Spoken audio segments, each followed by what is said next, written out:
নমস্কার বন্ধুরা, আবার এসে গেছি নতুন একটা ভিডিও নিয়ে। আজ বানাচ্ছি 1 পাউন্ডের রেড ভেলভেট একটি কেকটি আমাকে একটা বোন অর্ডার দিয়েছিল। সে ফেসবুকে আমার কেকের ফটোগুলো দেখে সেখান থেকে একটি কেকের ছবি পাঠিয়ে বলেছিল এরকম বানিয়ে দিতে, এবং সে আরও 2-4টি কেক একসাথে ছবি পাঠিয়ে কাস্টমাইজ করে কেকটা রেডি করতে বলেছিল।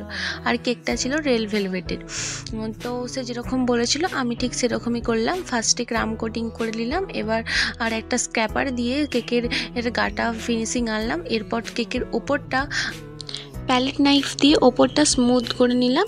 এরপর একটা কোম স্ক্র্যাপার দিয়ে কেকের গাটা আমি কোম করে নিলাম। কেকের ওপরে ভেলভেটি এফেক্ট আনার জন্য আমি একটা কেক স্পঞ্জকে মিক্সিতে গুঁড়ো করে নিয়েছিলাম। এবার আমি কেকের ওপরে সেই গুঁড়োগুলো দিয়ে প্রায় পুরো কেকটাকে কভার করে নিলাম। এরপর আমি কিছু রোজ বানিয়ে নিলাম। বোনটা যেমন দিয়েছিল যে গোটা পিকটাতেই ভেলভেটি এফেক্টটা থাকবে, বাট সাইডে আর নিচে কিছু রোজ বানিয়ে দিতে হবে। তো আমি ওপরে 3টে রোজ এবং নিচে একটা রোজ পরপর বানিয়ে নিলাম। এরপর একটা স্টার নজেলের সাহায্যে আরও কিছু ফাঁকা অংশগুলো আমি ভরাট করে দিলাম যাতে দেখতে ভালো লাগে। এগুলোকে আদৌ গোলাপ বলা যাবে নাকি বলতে পারবো না, তবু আমি চেষ্টা করলাম। তো তোমরা জানিও কেমন লাগলো।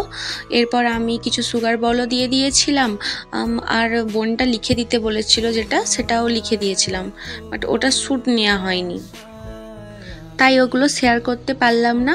তো ভিডিওটি তোমাদের কেমন লেগেছে জানিও।